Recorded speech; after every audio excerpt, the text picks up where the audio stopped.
Assalamualaikum warahmatullahi wabarakatuh. Saya masih di kampus saya tercinta ini di Universitas Indonesia di Depok ya. Saya ingin bercerita terkait dengan saya hanya bukan sebagai akademisi semata, tapi saya juga dari aktivis ya kan, lalu jadi akademis dan pernah juga menjadi praktisi di politik. Saya pernah jadi tim sukses, pernah berdarah-darah memenangkan ya kan anggota legislatif gitu kan, yang lalu jadi ketua fraksi dan jadi ketua DPR RI. Bagaimana perjuangan menjadi seorang legislatif yang begitu luar biasa sulitnya di tengah perpolitikan sistem politik yang seperti hutan rimba gitu kan, di tengah maraknya money politik gitu, di tengah politik kita yang belum sehat gitu. Menjadi anggota legislatif itu luar biasa perjuangannya gitu. Bisa berdarah-darah, bukan hanya berkeringat tapi berdarah-darah. Nah, ketika saya kuliah tentu menjadi aktivis, lalu bekerja kan, lalu jadi akademisi ya kan. Nah, dari aktivis saya lalu menjadi tim sukses. Bagaimana saya bisa enjoy ya, bukan hanya sebagai akademisi tapi juga sebagai praktisi di politik. Saya menikmati betul gitu apa yang saya lakukan, karena saya mendapatkan dua ilmu, bukan hanya menjadi dosen yang belajar teori-teori di kampus gitu secara akademik, tapi juga saya punya ilmu pengetahuan lapangan ketika ingin menjadikan seseorang misalkan menjadi anggota DPR, menjadi bupati, gubernur, menjadi presiden gitu. Itu kita tahu betul. Nah, bagaimana kita memenangkan atau strategi elektoral bagi anggota DPR? Nah, biasanya anggota DPR itu kan ada bagi dua, ada yang dia incumbent gitu, yang sudah jadi dia nyalonkan lagi, ada yang juga pendatang baru. Nah, kalau kita ingin memenangkan seorang anggota DPR, ketika itu saya ingin memenangkan Bang Akom ya, beliau sih politisi handal gitu. Ya, saya bantu ingin memenangkan suara yang terbanyak. Ketika itu suaranya dapat 167.000. Kedua terbanyak se-Jawa Barat. Oleh karena itu beliau dipromosikan jadi ketua fraksi ya di DPR, lalu juga menjadi ketua DPR karena suaranya banyak dan tinggi. Nah, saya ingat bagaimana kita membuat konsep pemenangan berbasis TPS. Jadi kalau sahabat-sahabat ya milenial gitu, anak-anak muda gitu ya, siapapun lah ibu bapak anak bangsa ini yang ingin menjadi caleg ya dimanapun gitu. Ini sih pengalaman saya saja gitu. Itu harus membangun jaringan berbasis TPS itu. Jadi tim kita ya kan itu mesti ada di TPS-TPS itu. Ya kan, kenapa? Karena itulah mereka lah yang akan mengajak, mendorong agar mereka ya kan memilih kita. Ya tentu kita akan bentuk itu koordinator di tingkat pusat, siapa namanya, satu orang, lalu koordinator kabupaten, karena dalam satu dapil itu ada 2 kabupaten, 3 kabupaten, 4 kabupaten dan macam-macam, tergantung daerah dan wilayahnya. Oleh karena itu bentuklah koordinator kabupaten, masing-masing satu. Lalu bentuk juga koordinator kecamatan, lalu bentuk koordinator TPS, lalu yang terakhir koordinator desa ya, lalu bentuk koordinator TPS. Nah, semua ini satu komando dari atas ke bawah. Nah, kebetulan ketika itu saya menjadi panglima tertinggi, panglima besar yang menjadi ketua tim sukses pusat yang membawahi ribuan relawan-relawan saya yang ada di tingkat kabupaten, kecamatan, desa maupun TPS di seluruh dapil ketika itu, yaitu Kabupaten Purwakarta, Karawang, dan Kabupaten Bekasi. Nah, memang kalau dibuat tim saja, infrastruktur tim itu ada, ya lalu juga tidak dibarengi dengan yang lain-lain, itu sulit juga menang. Oleh karena itu politik itu selalu mohon maaf menghadirkan biaya atau ongkos politik yang luar biasa tinggi gitu. Nah, bagaimana kita mengurus tim gitu, memanage tim ya kan, menggaji tim gitu. Ini juga bukan sesuatu yang mudah. Tim itu kalau kita tidak urus, kalau kita tidak gaji juga ya, kita tidak beri sesuatu juga akan lari, akan mencari kandidat yang lain yang lebih menjanjikan. Nah, biasanya 3 bulan sebelum pemilihan tim-tim itu digaji, diberikan insentif gitu, harus disiapkan rekening setiap bulan ada. 3 bulan sebelum apa? Untuk mengikat keterikatan emosional antara calon anggota DPR itu atau ketua timnya dengan relawan-relawan itu. Nah, itu lalu juga kalau kita pertemuan juga menghadirkan uang yang luar biasa banyak. Bagaimana memberikan transportnya gitu. Oleh karena itu biaya membentuk infrastruktur tim tadi ya berbasis pemenangan TPS itu luar biasa mahal memang.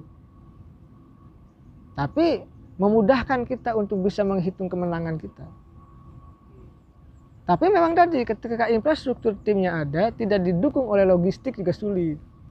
Karena kita tahu, mohon maaf, bukan rahasia umum lagi, semua kontestasi politik kita itu baik pilpres, pileg maupun pilkada itu selalu diwarnai oleh hadirnya money politik yang begitu masif gitu. Bukan lagi masif, TSM, terstruktur, sistematis dan masif. Jadi tadi kekuatan infrastruktur tim dan kekuatan logistik. Nah biasanya para incumbent yang punya banyak uang sangat mudah, dia punya timnya ada di setiap TPS, lalu logistiknya ada, ya menang. Tapi ingat, perhitungan kemenangan itu juga jangan salah. Biasanya mohon maaf ya, ada banyak calon anggota DPR itu, banyak yang menelpon saya, yang konsultasi ke saya. Mereka kadang-kadang di dapil yang lain gitu, di daerah lain itu sampai belanja 800.000 amplop gitu. Padahal mereka butuhnya 70.000 suara. Tapi belanjanya, mohon maaf ya, menyiapkan logistiknya atau amplopnya 800.000 amplop ya. Suaranya sampai tinggi, sampai 250.000 mereka menang dan dapatkan. Artinya masih ada yang bocor. Nah pemilu 2014 yang lalu, mohon maaf ya, kalau ibu bapak menjadi caleg gitu, ini kesimpulan saya lah ya, pernah pengalaman jadi tim. Kalau memberikan amplop ke orang lain misalkan ya, ini pengakuan caleg-caleg yang lain, 10 itu hanya dapat 5. Jadi 5 suara, 10 diberikan ke masyarakat ya 5 suara, 2014. Tapi ketika 2019 yang lalu, pileg yang lalu, 10 memberikan amplop, maka akan dapat 3. Jadi 70% hilang, 30% dapat. Oleh karena itu, mereka belanja logistiknya dinaikkan lebih tinggi. Jadi kalau dia butuh 100.000 suara, maka belanjanya 700.000 suara, 800.000 suara. Oleh karena itu tidak aneh dan tidak heran ya, mohon maaf ya. Sekali lagi saya cerita terkait penangkapan anggota DPR Bowo Sidik ketika 2019 yang lalu. Yang ketika itu sudah menyiapkan amplop dalam kardus 400.000 amplop, bayangkan belanjanya 400.000 amplop untuk persiapan di pileg, di dapilnya. Nah, padahal butuhnya ya sekitar 70.000 untuk menang itu. Tapi belanjanya dibesarkan, ditinggikan karena tahu akan ada yang hilang, akan ada yang bocor.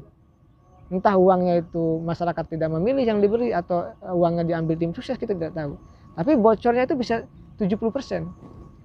Bahkan ada anggota DPR yang lucu ya, mengadu ke saya, yang incumbent kalah dia oleh dinasti politik. Dia tetap menggunakan, mohon maaf ya, amplop-amplop itu, tapi salah perhitungan tadi. Dia menghitungnya bocornya mungkin 50%, padahal bocornya 70%. Yang itu tidak jadi juga. Jadi hati-hati juga. Nah, saya tidak ingin membuka aib siapapun, tapi ini berdasarkan pengakuan-pengakuan dari berbagai macam dapil ke saya juga gitu. Nah, oleh karena itu ya akademisi berbeda dengan praktisi. Akademisi hanya teori, di sini sudah berbicara tentang taktik, strategi, dan terkait dengan logistik yang itu tidak didapatkan dan tidak diketahui di kampus. Tidak ada di kampus bicara money politik. Tapi kalau kita bicara politik, ya pasti money politik. Saya pastikan. Gitu. Nah, oleh karena itu ya bagi siapapun yang ingin bertarung di arena ya kontestasi politik baik di tingkat presiden ya, di tingkat DPR RI, DPRD maupun gubernur, bupati, wali kota, pasti mereka menyiapkan logistik yang tidak sedikit. Oleh karena itu ya kita mengenal mahar, biaya kampanye ya kan, biaya hari H dan lain sebagainya. Ya memang kita prihatin sistem politik kita, sistem pemilu kita diwarnai banyak oleh mohon maaf politik uang itu. Tapi itu faktanya. Bahkan saya ini cerita saja ya, saya berkampanye ketika itu ya untuk Kang Ade Komarudin di ya katakannya di dapil saya lah, ya kan. Di dapil Kang Akom, tapi bukan di dapil saya. Nah, apa yang terjadi? Saya datang ke sebuah organisasi profesi. Saya tidak sebutkan profesinya apa, tapi saya nilai profesi ini mulia dan terhormat. Apa yang dikatakan oleh beliau-beliau terhadap saya. Kang Ujang katanya, kalau Kang Ujang hanya kampanye berbusa-busa katanya kan, ngomong aja gitu, tapi di hari H nggak ada uang cendol katanya. Bayangkan, nggak ada amplop, kita tidak bisa memilih, masyarakat pun tidak akan memilih. Coba aja kan. Nah, faktanya seperti itu. Ini pengalaman empirik saya di lapangan dan tidak bisa dibantah. Dan bahkan saya berdiskusi dengan seorang bupati yang nyalon gitu di dapil itu, di dapil Kang Akom itu. Bahkan mereka itu menyiapkan uang sampai 40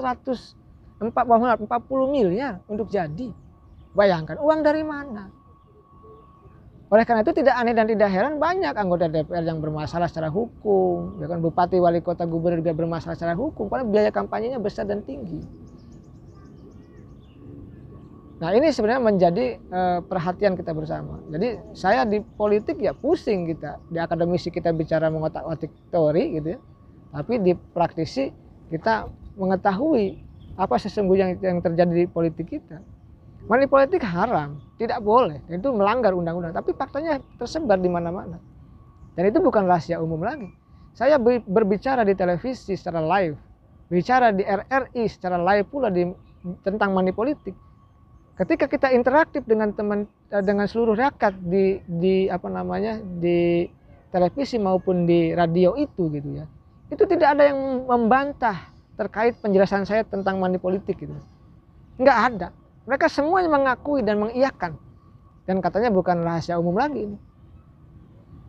Ini prihatin kita bersama-sama. Oleh karena itu ke depan partai politik mesti mengoreksi diri, mengevaluasi diri gitu kan, agar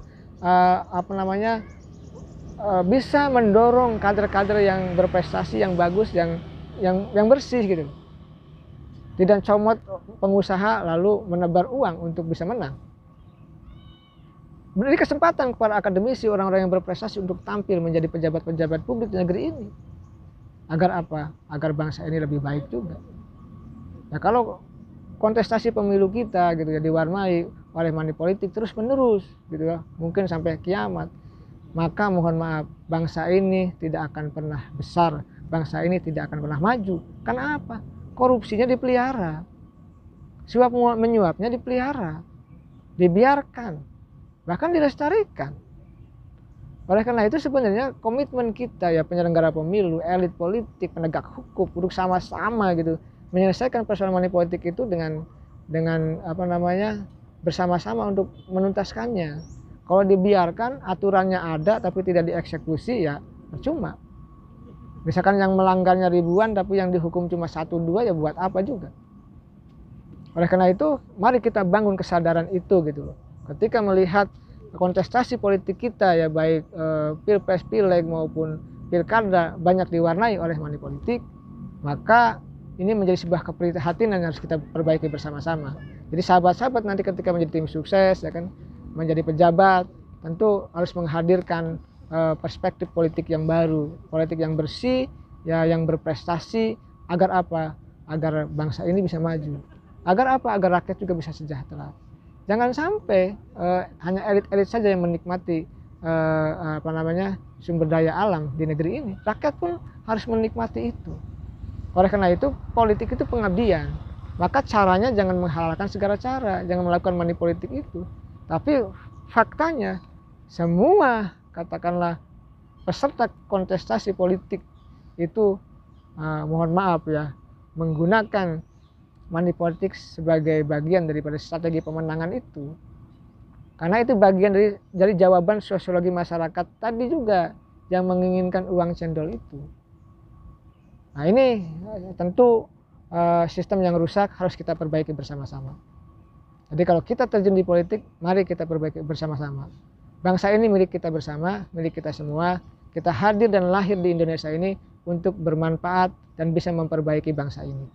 Mudah-mudahan video ini bisa bermanfaat bagi seluruh rakyat Indonesia dimanapun berada. Terima kasih. Assalamualaikum warahmatullahi wabarakatuh.